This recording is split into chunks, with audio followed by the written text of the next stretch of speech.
Halo, selamat datang kembali di Stock Research. Episode kali ini kita akan membahas saham yang sempat viral dulu ya. Dimana sahamnya ini udah naik ribuan persen. Terus sekarang sahamnya udah mulai jarang orang yang bahas lagi ya. Jadi sahamnya adalah saham Karwe. Kenapa Karwe ini menarik ya? Nanti kita akan coba bahas bagaimana prospek Karwe setelah diakuisisi oleh Meratus ya. Nah, jadi awal kenaikannya saham Karwe sendiri itu dikarenakan ada berita terkait dengan Adeport ya, dari Abu Dhabi ini tertarik untuk membeli Meratus ya. Dimana dia ini adalah operator kontainer terbesar yang ada di Indonesia untuk saat ini. Nah, nilai akuisisinya itu adalah 3,8 triliun, sorry. Terus kalau kita lihat juga untuk laporan terakhirnya, ini adalah berita tanggal 22 November ya, tahun 2023, ini masih dalam tahap proses negosiasi ya. Dan tujuannya adalah untuk memperluas operasi dari Adeport. Nah, setelah berita ini keluar, saham Meratus itu naik sangat tinggi ya. Bahkan dari harga 50 itu sampai menyentuh ke harga 7 ribuan. Nah, berselang setahun ya, ini ada berita juga dari Watch Media ya, ini berita 4 September tahun 2024, di mana Meratus dan juga Adeport ini memutuskan untuk tidak melanjutkan negosiasi ya. Jadi selama negosiasi setahun ini tidak ada kesepakatan dan akhirnya berubah ya, dengan cara strateginya ini berubah. Jadi cuman ada sebuah kerjasama aja seperti itu. Jadi masing-masing perusahaan memutuskan untuk fokus ke bisnisnya masing-masing ya. Jadi Meratus ini ekspansi, si Adeport juga ekspansi juga, tapi tidak jadi masuk ke Meratus seperti itu. Nah, kalau kita lihat si Meratus ini adalah perusahaan yang dimiliki oleh keluarga Menaro ya. Jadi ini ada Pak Charles Menaro, Pak Tony Menaro, Pak Frank Menaro, dan juga beberapa susunan pemegang sahamnya ya. Ini adalah perusahaan yang menjadi perusahaan induknya ya, atau PT induknya. Ini adalah PT Sarana Kelola Investa ya, di mana dia ini adalah perusahaan holding dari Meratus Group ya. Ya, kalau kita lihat ada Meratus Line, ada Meratus Logistik. Nah, ini PT JTSI Jasa Prima atau Karwe ini masuk ke holdingnya Sarana Investa. Nah, kalau kita lihat ya di dalam penjelasan di mata acara RUPSLB-nya kemarin ya, pada tanggal 26 Juni tahun 2025, ini ada sebuah mata rantai acara yang menurut saya cukup menarik ya. Karena kan Meratus kan saham yang masuk ke papan pemantauan ya, atau papan FCA. Nah, dia masuk ke FCA itu karena dia ekuitasnya negatif. Jadi ibaratnya ini perusahaannya itu dulu mau bangkrut ya, terus ada Meratus yang menjadi penyelamat ya. Jadi diakuisisi, cuman untuk sampai saat ini perusahaannya ini belum ada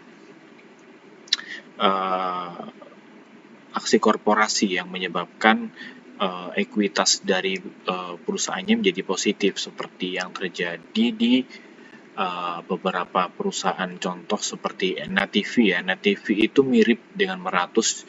Jadi NATV itu ekuitasnya negatif, tapi pada akhirnya dia debt swap ya, sehingga dia debt swap dan juga right issue. Akhirnya NATV itu bisa bangkit lagi ya dari harga di bawah 100, sorry. Nah, si Meratus ini sedang melakukan pembenaran tata kelola manajemen di dalam Carway, di mana dia pertama itu sedang menyusun perubahan anggaran dasar. Jadi anggaran dasar dari perusahaannya ini mulai disusun kembali ya. Bahkan kalau saya lihat anggaran dasarnya ini mulai diperbesar ya untuk ke Carway-nya. Jadi anggaran dasarnya ini di kisaran 600 miliar. Cuman kalau kita lihat modal store-nya sendiri itu baru ini ya 293 miliar. Nah, jadi kalau misalkan kita analisa modal di dasarnya dia itu adalah 600 miliar atau mungkin di kisaran 1, miliar lembar saham ya. Terus modal store-nya dia itu baru 293 miliar ya. Nah, artinya apa? Artinya itu masih ada sisa saham portable itu sekitar 51%. Di mana ini nanti potensinya bisa digunakan untuk misalkan ada rekisu atau mungkin ada private placement. Nah, yang pasti untuk kebijakan-kebijakan penambahan modal ke depannya itu membutuhkan keputusan dari RUPS. Jadi untuk penambahan modal rekisu atau private placement nanti pasti membutuhkan yang namanya RUPS ya. Atau mungkin nanti Meratus mau in-bank asetnya ya. In-bank asetnya entah itu berupa anak usaha atau mungkin dari aset dari Meratus itu sendiri, yang pasti nanti akan membutuhkan RUPS terlebih dahulu untuk bisa melanjutkan proses untuk penambahan modalnya.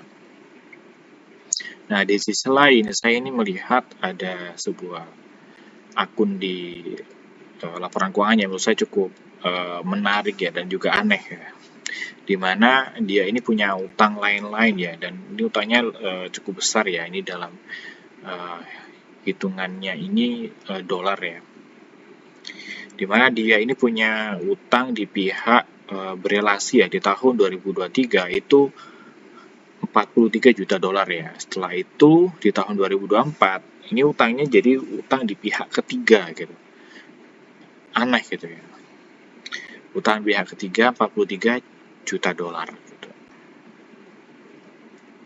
Nah, ternyata kalau kita cek kenapa itu utangnya bisa berubah, itu karena ada proses akuisisi ya.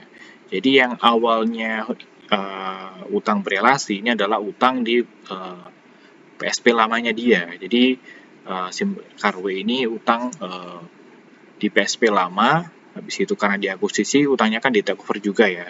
Utangnya di take over, akhirnya utangnya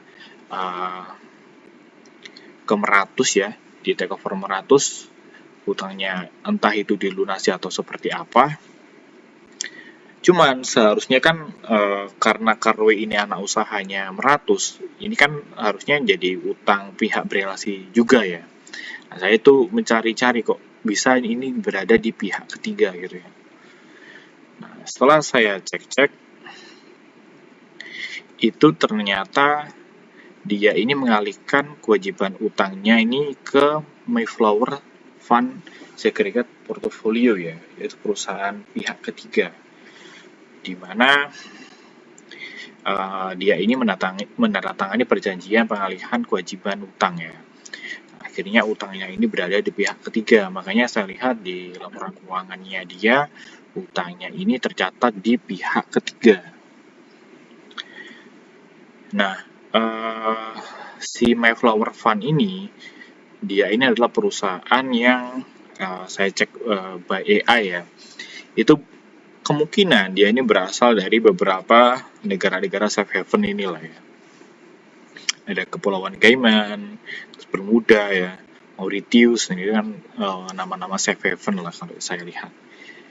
Nah, menurut saya ada potensi ke depannya, ini saya disclaimer ya, cuman yang pasti ada potensi misalkan ada terjadi debt swap, misalkan dari hutangnya dia tadi si Mayflower ini misalkan dia mau dev swap aja gitu.